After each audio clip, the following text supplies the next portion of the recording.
Bonsoir à tous et bienvenue dans Soir Bleu de campagne, votre émission pour décrypter l'actualité de la campagne présidentielle. Aujourd'hui, nous sommes donc à Kinkala et je suis toujours entourée des journalistes François Bikindou, bonsoir. Bonsoir. Et Joachim Banza, bonsoir. Bonsoir. Et nous avons donc aussi Marc Alain Manteau, donc secrétaire général de la Génération Auto-Entrepreneur, bonsoir. Bonsoir. Donc vous êtes là pour promouvoir aussi l'événement donc du Patriarche. Et aujourd'hui, comme je le disais, nous allons débriefer sur le meeting du candidat Denis Sassou Nguesso à Mandingou et le Poul. Mais tout d'abord, comment doit-on qualifier, si je puis dire, le climat politique dans lequel s'est tenue cette campagne à Mandingou?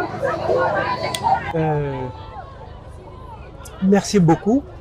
Mais il faut dire que c'était pratiquement le 4e meeting, donc après celui de Pointe-Noire, d'Olizy, Sibiti, le candidat de la majorité était à Mandingou, le chef-lieu du département de la Bouinza. Bon, on va dire, on assiste un peu au même élan. On a vu qu'il y avait une grande mobilisation de la population à travers évidemment les partis, les associations qui soutiennent sa candidature. Et à Mandingou, je crois que c'est ça qu'on va peut-être probablement analyser dans notre émission. L'accent était mis sur l'économie parce que le département de la Bouinza est un département à vocation agricole et aussi minière.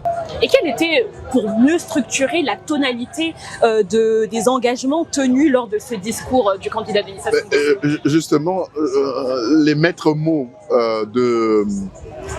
du message du président candidat restent les mêmes: paix, sécurité et développement. Et je crois que c'est une triptyque qui revient comme un leitmotiv. Et l'étape de Mandingou, Joachim l'a dit, est une étape quand même importante, en ce sens que Mandingou a été un ancien fief de l'ex-président Pascal Lissouba.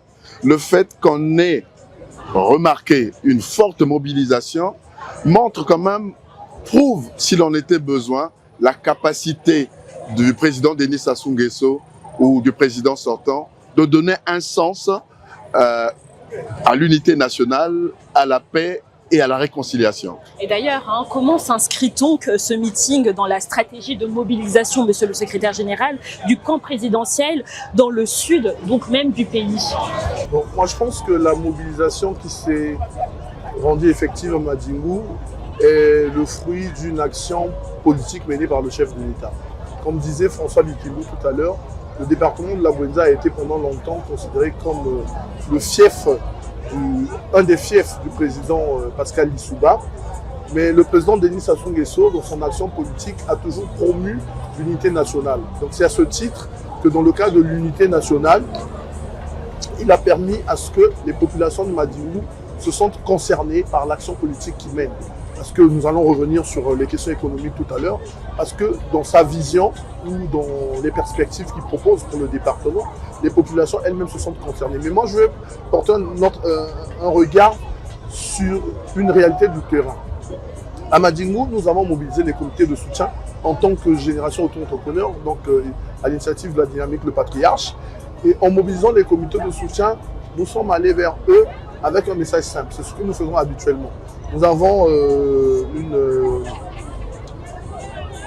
une dynamique qui s'appelle la vague bleue. Et la vague bleue consiste à mobiliser les gens autour du président de la République, autour de sa personne, de son projet politique, de sa vision. Et donc, quand nous allons vers les populations de Mandingou, nous nous adressons directement à elles en leur présentant ce qu'est la vague bleue et ce que la vague bleue du Patriarche veut faire au niveau de la Mandingou. Tout de suite, nous avons senti l'adhésion des populations. Donc, oui, allez-y. Donc, tout de suite, nous avons senti l'adhésion des populations. Donc, ça veut dire que c'est une population qui est encore audible aux choses pertinentes qui lui sont proposées. Contrairement aux a priori que nous avons eu pendant longtemps, que c'était une population qui était dans des acquis politiques et autres, parce que vous savez, notre pays a été fracturé pendant longtemps par les questions de tribalisme, les questions d'exclusion pour certains. Et je pense que le président de la République a réussi à retisser ce tissu d'unité nationale. Et en retissant ce tissu d'unité nationale, les populations de Madingou adhèrent pleinement. Parce que Madingou est quand même le chef-lieu de la Bouenza. Et quand les populations de Madingou, je pense que Madingou, ça va être 330 000 ou 350 000 habitants, quand vous voyez les populations de Madingou se mobiliser avec un tel élan, je pense que c'est parce qu'elles adhèrent véritablement. Et sans pourtant vouloir anticiper, dans les 3 chapitres du projet de société du président de la République, dans le 3e chapitre qui parle des conditions de l'accélération de la marche vers le développement, le point premier de son projet de société actuel, Ensemble accélérons la marche, dans le 3e chapitre, le point premier, c'est effectivement la paix, l'unité nationale et la stabilité politique. Donc je peux dire que c'est une question qu'il tient à cœur. Et d'ailleurs, même dans son discours d'hier, le président a commencé à aborder même cette question. Monsieur Binti. Non, mais il a abordé, justement, mon prédécesseur a abordé un point important. Au-delà de l'instrumentalisation politicienne, toutes les populations du pays se ressemblent, ont les mêmes préoccupations. Et en cela, justement, les populations de la Bouenza, les populations de Madingou accordent une oreille attentive à tout ce que justement on est en train de faire en termes de réponse à leurs différentes attentes. Et pour compléter, j'aimerais dire que hier, le président de la République, dans un français assez simple, est rentré en plein dans son projet de société. Le nouveau projet de société s'appelle Accélérons la marche vers le développement. Et dans ce projet de société, il propose 3 chapitres. Le premier chapitre qu'il propose, c'est 10 actions prioritaires pour l'accélération de la marche. C'est le premier chapitre. Donc, parmi ces 10 actions prioritaires pour l'accélération de la marche, hier, il en a abordé 5. Le deuxième chapitre, ce sont les actions, les autres actions que le gouvernement peut mettre en place pour les autres actions dans le cadre de l'intervention de l'État. Et le troisième chapitre, ce sont les conditions de l'accélération de la marche. Alors, hier, le président est revenu sur une chose, l'économie. Pour parler d'économie, il a abordé le point 1 des 10 actions d'accélération de la marche. Il s'agit donc de mobiliser les ressources financières, parce qu'en mobilisant les ressources financières, nous allons vers le point 2, qui est l'investissement dans le capital humain. Et l'investissement dans le capital humain permettra la redynamisation de l'économie nationale, permettra la priorisation de l'agriculture et de l'industrie. Et puis, aussi un point important qui est la création d'emplois. Ce fameux plein emploi vers lequel les jeunes aspirent aujourd'hui. Donc hier, le président de la République a évoqué ces cinq points de son projet de société. Il ne les a pas détalés dans une rhétorique politicienne pour passer pour un homme politique classique qui vient pour lire un projet de société et essayer d'enfariner le peuple. Mais il les a détaillés avec un français simple, compréhensible par tout le monde, d'ailleurs en langue nationale, pour expliquer que nous allons mobiliser les ressources financières et que les ressources financières que nous allons mobiliser vont nous permettre d'investir dans le capital humain. Et une fois que nous aurons investi dans le capital humain, nous allons redynamiser l'économie nationale, nous allons mettre en action particulière sur l'agriculture et l'industrie, et puis nous allons migrer vers le plein emploi pour les populations et pour la jeunesse et les femmes. Monsieur Mbamba, est-ce que vous aussi, vous ne voyez pas forcément comme une provocation de la part du candidat Denis Sassou Nguesso d'être en ce moment même, hier donc à Madingou, dans le fief donc, de l'Issouba? Quels messages politiques ont été mis en avant pour séduire, si je peux dire, le camp donc, de l'Issouba à voter donc, pour le candidat Denis Sassou Nguesso? Il faut quand même dire ce sont 2 époques un peu éloignées pour pouvoir les comparer. Il y a eu quand même toute une évolution depuis l'époque du président Pascal Lissouba, paix à son âme, jusqu'à aujourd'hui. Donc il y a quand même eu beaucoup d'évolution. Évidemment, on est passé par des situations difficiles, douloureuses, notamment les hostilités armées. Mais le Congo a tourné le dos à tout ça. La population a effectivement évolué. Et moi, ce que j'ai remarqué, c'est d'abord que le président Denis Sassou Nguesso a félicité les habitants du département de la Bouenza pour la vocation agricole de leur département. il a loué les agriculteurs. Il a même cité l'exemple du plat très connu, qui nous vient de la Bwenza, qu'on appelle le Ngulu Mumanko. C'est-à-dire, c'est la viande de porc aux bananes plantains. Donc, il a loué cela, c'est un plat national, bien connu, célèbre, aimé par tous les Congolais, enfin disons, aimé partout à travers le pays. Donc, il a félicité cette vocation agricole.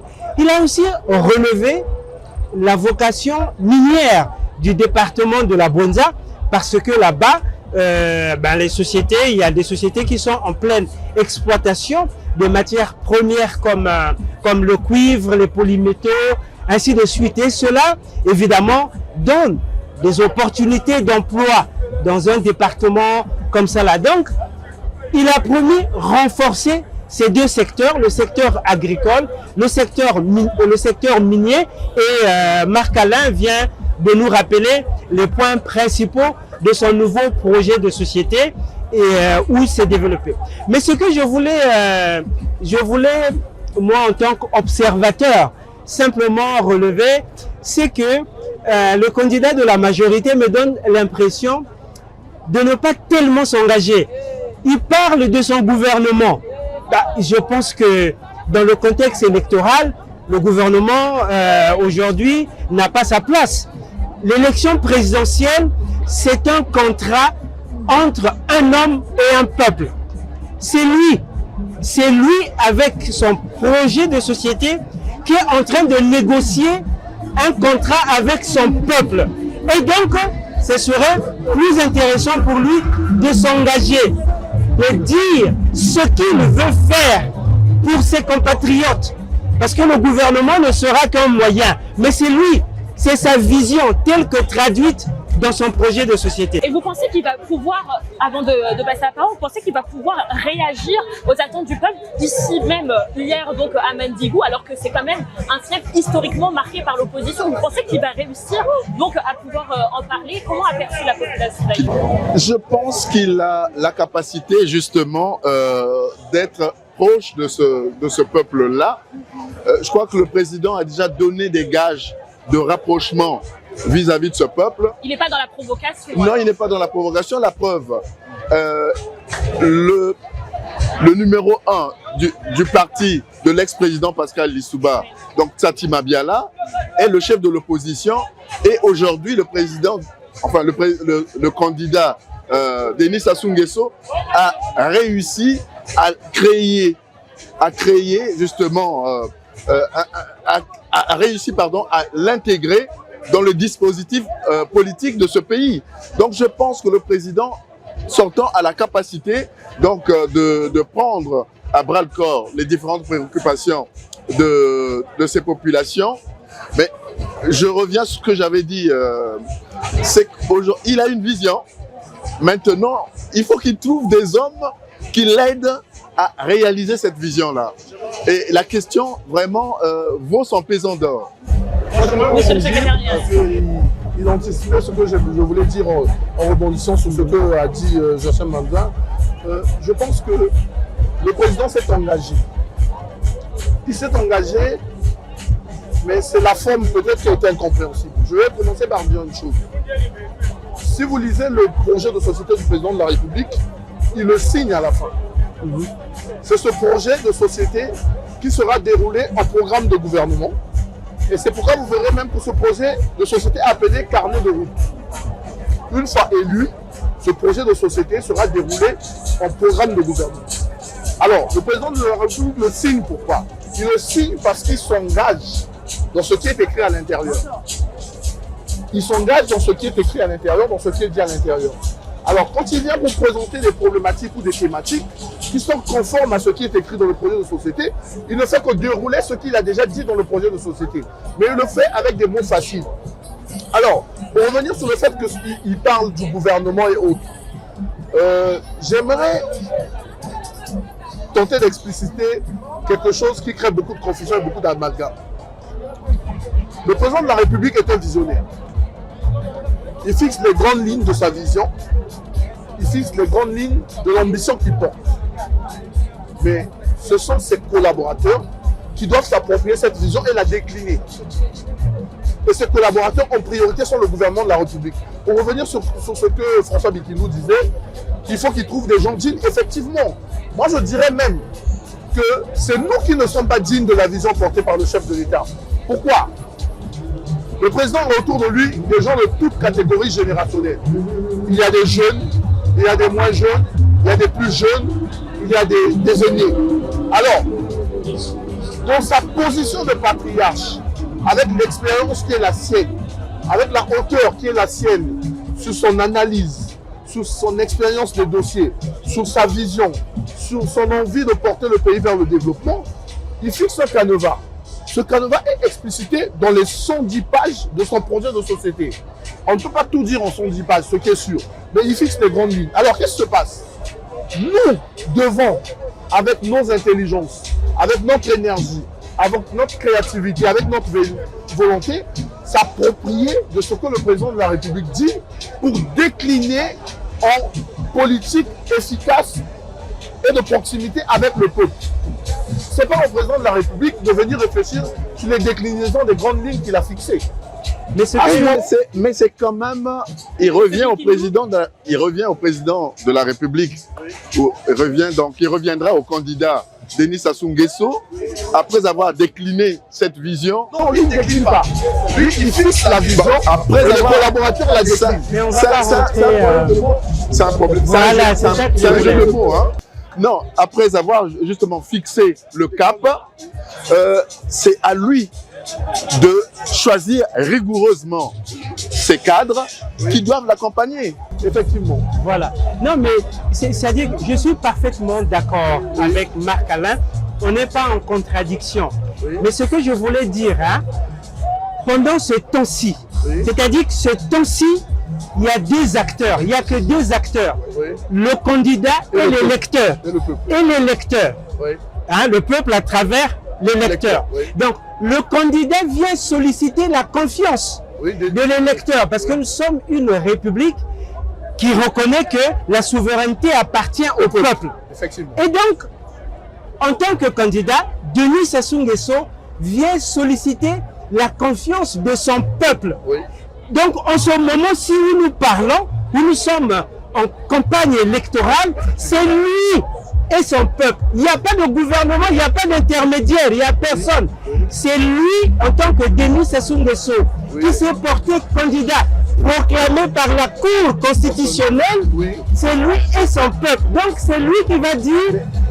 Attendez, pardon. C'est lui qui va dire, pour vous, pour votre bonheur, peuple congolais, chers compatriotes, je veux faire ceci, je veux faire cela, je veux faire ceci, je veux faire cela.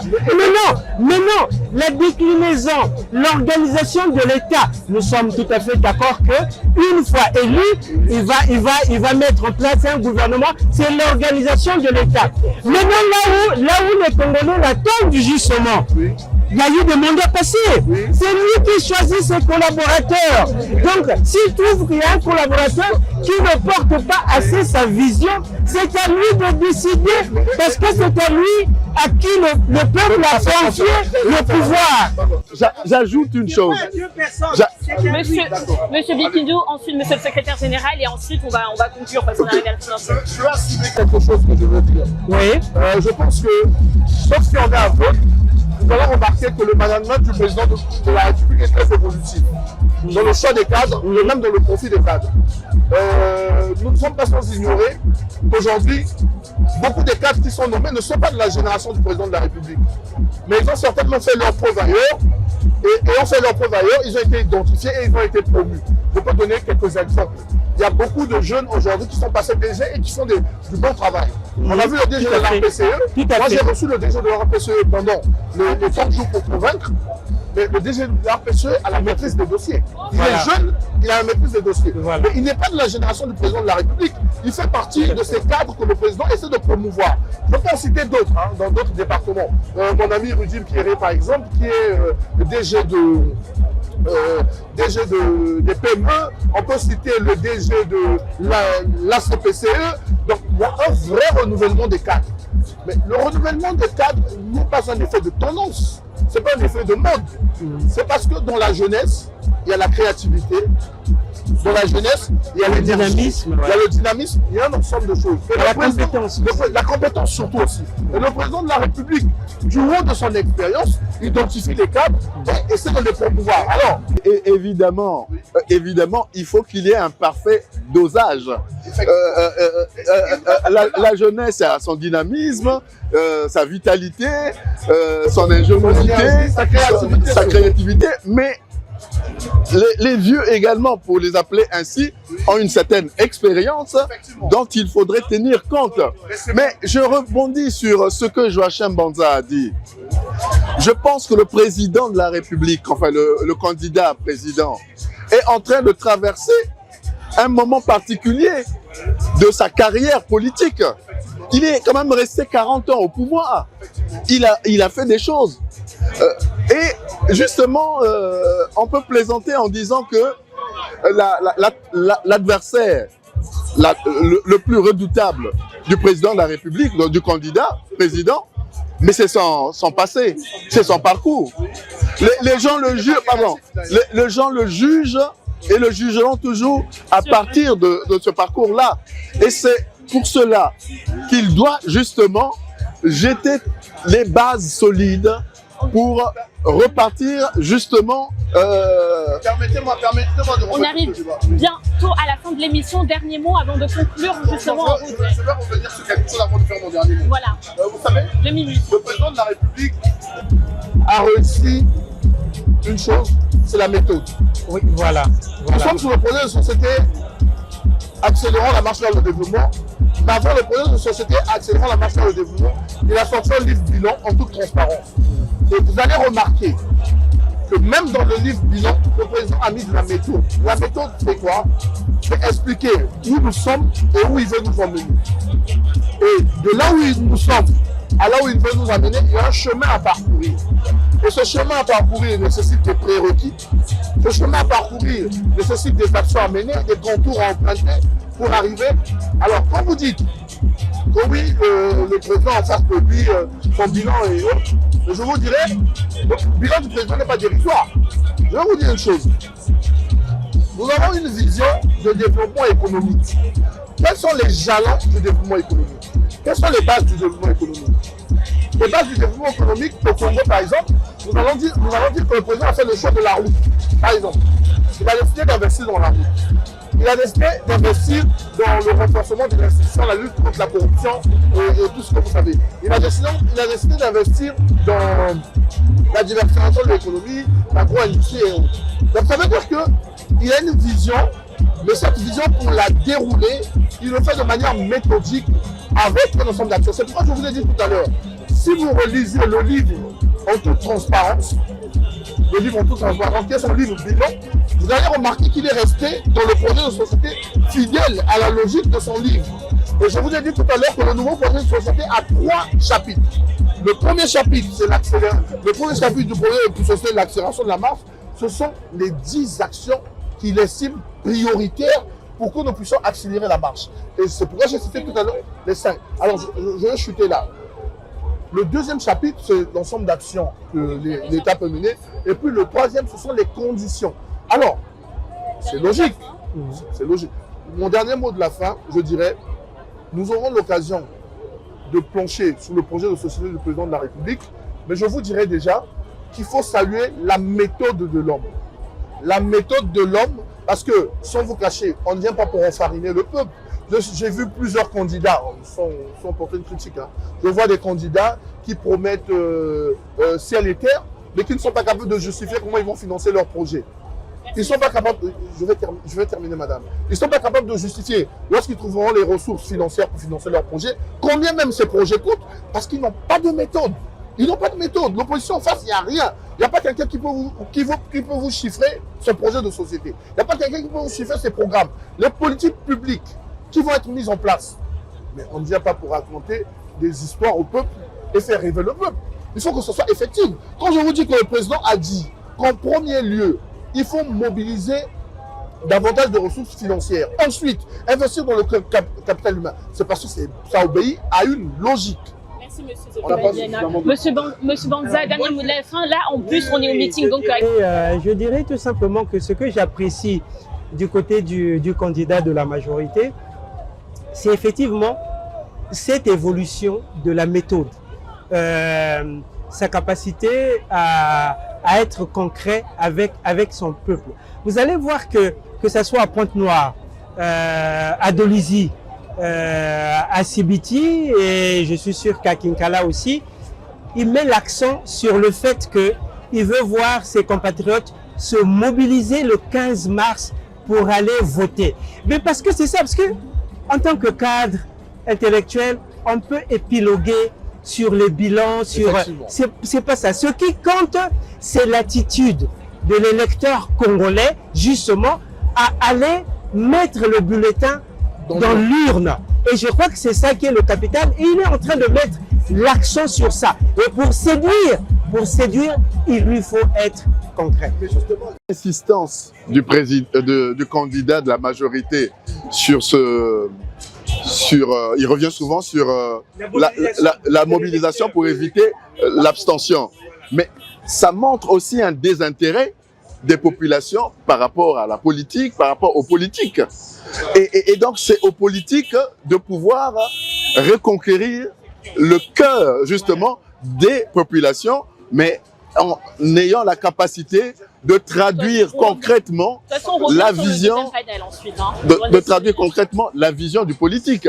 Parce que on peut tout dire, mais nous sommes des journalistes, nous sommes des observateurs, nous écoutons le peuple dans son ensemble, dans son intellectuel, ayez au moins le courage de dire que ce peuple est aussi victime des réseaux sociaux qui aujourd'hui intoxiquent la population sur des choses imaginaires, que ce même peuple est victime. Je vais aller au bout de mon idée. Non, je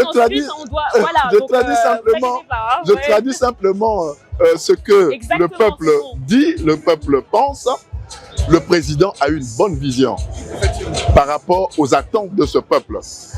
Malheureusement, ce peuple estime que le président, enfin le candidat de la majorité a toujours été trahi par bon nombre de ses collaborateurs. Eh bien, merci monsieur pour votre analyse. On se retrouve pour le prochain panel, donc avec maître Ben Luther, toujours aussi auprès de monsieur le secrétaire général et du journaliste monsieur Obargui.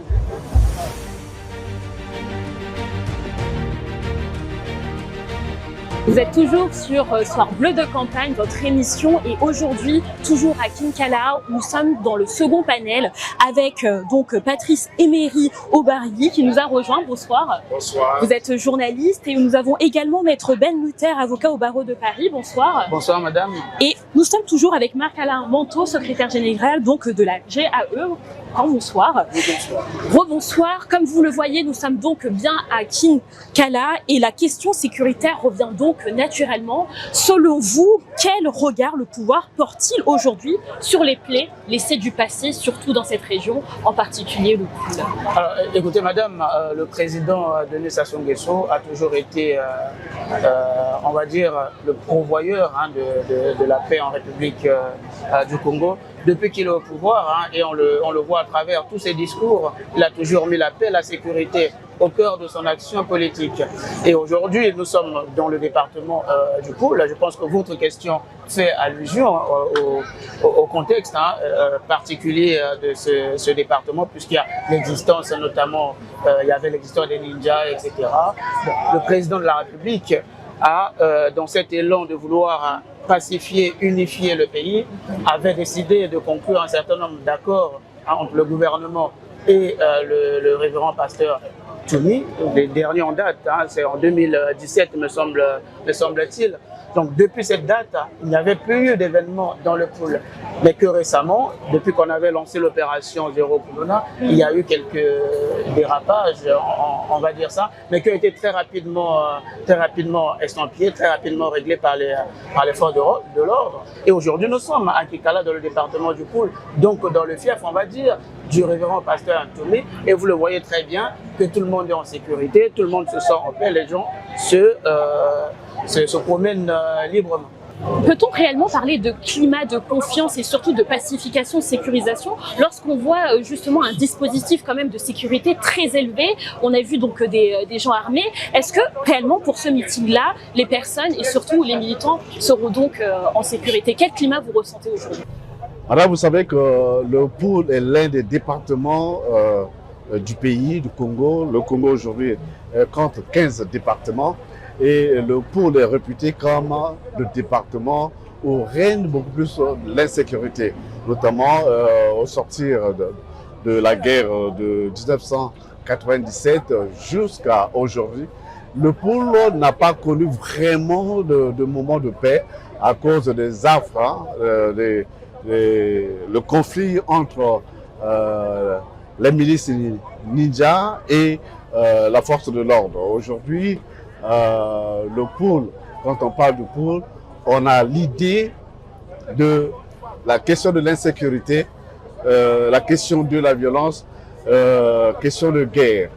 Vous savez, la paix est définie comme étant une période de non-violence. Vous avez la paix est synonyme de la tranquillité, la paix est synonyme de calme, mais dans le département de Poul, la paix est mise à l'épreuve. Donc aujourd'hui, là, avec l'arrivée du candidat président dans ce département, ça suscite quelques inquiétudes hein, dans les esprits de certaines personnes, mais on remarque que le dispositif sécuritaire est très important pour faire de telle sorte que le tout se passe à bon escient. Monsieur le secrétaire général, quelle place la mémoire des événements du Poul occupe-t-elle dans la campagne donc, présidentielle du candidat Denis Sassou Nguesso? Merci. Moi, j'aimerais parler d'abord de la paix en général avant d'atterrir sur le Poul. Depuis les événements malheureux de 1997 à ce jour, ça fait 29 ans je pense, plusieurs actions ont été menées pour ramener la paix. Vous savez, on se familiarise beaucoup aux appellations, on les transforme même parfois en surnoms, même quand cela peut paraître très courant et très répété, sans parfois mesurer le poids de ce qui est dit. Le président de la République, Denis Sassou Nguesso, est couramment appelé l'apôtre de la paix. Alors, cette reconnaissance d'apôtre de la paix n'a pas été une vue de l'esprit, n'a pas été un surnom pour le choyer ou pour lui faire plaisir. C'est à cause de nombreuses actions qui ont été menées pour ramener la paix en République du Congo que le président de la République porte ce nom. Alors, je vais dire une chose. Depuis 1997 jusqu'à aujourd'hui, il y a eu des accords de cessez-le-feu et de réconciliation nationale. Il y a eu même des réformes institutionnelles. Il y a eu des dialogues. Il y a eu des actions spécifiques. C'est beaucoup d'énergie et beaucoup d'investissements personnels que le président de la République a dû faire pour que nous puissions arriver à ça. La paix aujourd'hui au Congo est le fruit d'une volonté politique, d'abord d'un homme, le président Denis Sassou Nguesso, qui est un homme de dialogue. Au-delà de toutes les situations conflictuelles que le pays a connues, le dialogue a été au Congo l'une des voies qui a favorisé le retour à la paix. Je vais continuer s'il vous plaît. Au Congo, nous avons même un conseil national du dialogue, parce que le dialogue, pour le président Sassou Nguesso, doit être permanent. Le dialogue est la solution aux situations conflictuelles. Alors pour revenir sur le Poul a connu des situations difficiles, notamment entre les miliciens Ntshilulu et la force publique. Pour des raisons parfois de revendication simplement, pour des raisons de contradiction. Le président de la République s'était investi personnellement au désarmement et à la réinsertion des ex-combattants. Il y a même un haut commissariat qui a été créé à cet effet. Alors, ceux qui n'ont pas été désarmés, quelques petites poches sporadiques ça et là, sont ceux qui parfois sèment le trouble. Et en semant le trouble, ces personnes sont heurtées à la rigueur de l'État.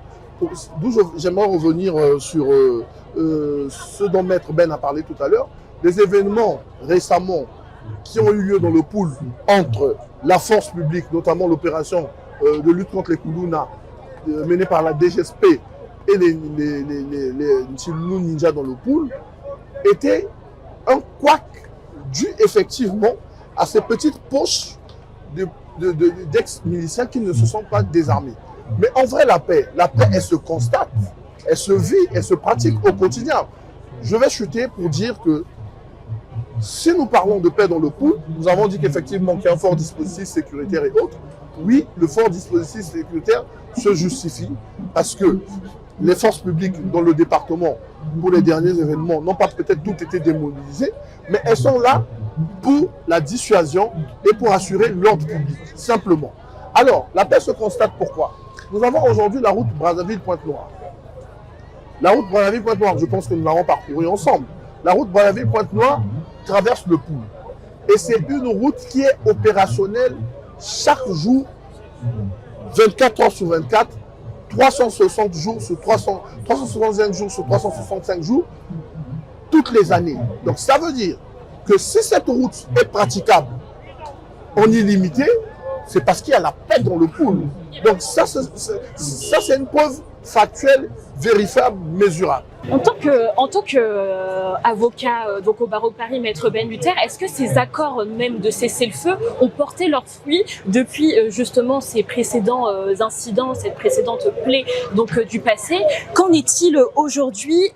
Quelles ont été donc la stabilité? Comment ça s'est donc répercuté auprès de la population après tous ces accords de feu? Est-ce que ça a réellement fonctionné? Et puis même les routes, comment donc la population maintenant vit jusqu'à présent? Les retombées en soi des accords de feu et des routes, des initiatives prises donc par le gouvernement. Alors très rapidement, ça fait beaucoup de questions. Très rapidement, je vais revenir sur un fait, très rapidement, concernant le dispositif de sécurité. Il faut le rappeler, selon mes sources, ce même dispositif sera aussi disponible pour tous les autres candidats. Il ne s'agit pas que du candidat Sassou. L'objectif, c'est d'assurer l'ordre public, parce qu'il s'agit d'un lieu, d'un département où, on l'a dit tout à l'heure, qui a un contexte assez particulier. Donc, on va mobiliser un certain nombre de personnes ici à Kinkala et donc sécurité maximum. C'est surtout pour protéger les populations, protéger l'ensemble des candidats. Donc c'est pas un dispositif qui n'est réservé qu'au président sortant Denis Sassou Nguesso. Pour répondre à votre question, les accords qui ont été signés ont apporté leurs fruits. Pour preuve, il n'y a plus de guerre dans le Poul. Il n'y a plus de guerre dans le Poul. Comme monsieur Marc Alain vient de le dire, il y a eu juste des poches de quelques résistants qui, pris par une mauvaise volonté de vouloir tout saper, parfois mènent des actions ici et là. Mais de manière générale, de manière globale, ces accords ont apporté leur effet. Et d'ailleurs, quand il y a eu des événements récents des ninjas face à la DGSP, on a vu que le ministère de l'Intérieur a fait un communiqué. Et dans ce communiqué, il a été rappelé la quintessence de ces accords-là. Et le président, le pasteur Toumé lui-même s'en est tenu également à ces accords pour indiquer finalement qu'il était vraiment pour la paix. Donc la paix dans le Poul, c'est pas un leurre, c'est pas, je dirais, c'est pas quelque chose de fictif, d'accord? C'est une réalité et dans le Poul, les populations se déplacent. Pour preuve, on a fait les routes, etc. Et vous avez vu que les gens vont librement à leur occupation. Aujourd'hui, comme vous le dites, il n'y a plus de guerre donc dans le Poul, mais qu'est-ce qui justifie alors les grandes interactions qu'il y a eu? On sait qu'il y a eu justement il n'y a pas longtemps des personnes qui ont malheureusement été blessées ou qui sont mortes justement dans cette région il y a quelques mois. Quelle garantie le pouvoir donne-t-il pour éviter ce retour donc aux tensions? D'accord, déjà il faut dire que comme mes prédécesseurs ont évoqué tout à l'heure les accords de paix signés entre le gouvernement et les entités rebelles, les ninjas, pour assurer la paix dans le Poul. Ces accords sont très souvent violées à cause de non-application. Parce que vous avez encore dans le département du Pôle, il y a des poches, des milices qui sont armées et qui parfois s'opposent à la logique gouvernementale. Lorsque le gouvernement prend l'initiative de mettre de l'ordre dans le département, parfois ceux qui sont censés mettre l'ordre dans le département sont parfois accrochés par des miliciens ninjas. Alors quand cela ne tienne, la paix demeure un facteur important pour le développement. Vous savez que le Pôle, c'est un département qui est réputé agricole. Et dans le Pôle, vous avez des villages qui produisent, qui font des grandes productions agricoles favorables pour alimenter les grands centres du pays. Bon, avec tout ce qui se passe dans le Pôle, avec les guerres récurrentes, il est difficile que les populations vaquent librement à leurs occupations. Donc du coup, ça constitue quand même un handicap dans le développement économique du pays. Donc la paix s'avère nécessaire. Donc, il va falloir que le gouvernement s'implique davantage pour restaurer la paix dans ce département. Si dernier mot de la fin, peut-on dire que la paix et la confiance sont-elles donc réellement revenues au sein même du centre du pays et aussi au sud du pays? Est-ce qu'on peut vraiment réellement affirmer cela? Moi, j'aimerais terminer en disant une chose. La volonté de bâtir la paix dans notre pays par le président de la République, Denis Sassou Nguesso, qui est candidat, est simplement la résultante de sa volonté sans faille à conduire notre pays vers le développement. Il n'y a pas de développement possible sans paix, sans sécurité. Et je l'ai dit même tout à l'heure, dans son nouveau projet de société accélérant la marche vers le développement, dans le troisième chapitre, qui parle des conditions propices à l'accélération de la marche vers le développement, le premier point, c'est la paix. La paix, l'unité nationale, la stabilité politique. Alors, cette paix, le président de la République l'utilise comme fondation à l'édifice de développement qu'il veut ériger pour notre pays. Donc, quand vous me demandez si la confiance est revenue, je dirais oui, la confiance est revenue, parce que le président de la République ne ménage aucun effort pour que nos compatriotes soient dans la paix. Je vais vous donner un exemple simple. Comme l'a dit Obargui tout à l'heure, le département du Pôle est un département dynamique sur les questions économiques. Donc tout ce qui est sur les questions économiques, notamment l'agriculture.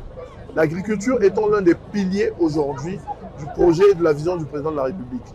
Et dans le cadre de l'agriculture, il faut permettre qu'il y ait des routes, il faut permettre qu'il y ait des accès pour acheminer les produits.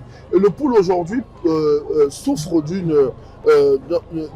d'un problème dont le président de la République a pris l'engagement, c'est la route Mindouli-Kinkala, le tronçon Mindouli-Kinkala, qui était en zone insécurisée. Et depuis bientôt 2 ans, 3 ans, le président de la République porte un accent particulier au retour à la paix parce qu'il s'est engagé à construire cette route pour permettre l'essor économique du département. Donc les moyens seront donc beaucoup plus sollicités au niveau de la sécurité alors, pour finir.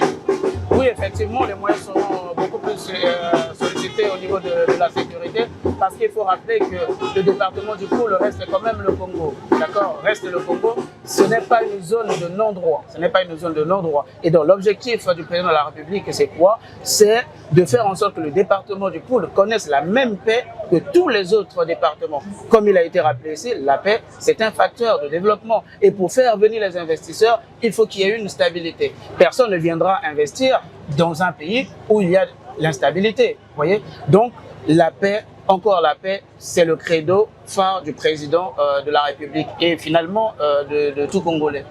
Merci beaucoup messieurs donc pour votre analyse. C'est la fin madame. Donc de ce soir bleu en campagne, mais on se retrouve très prochainement pour une nouvelle émission.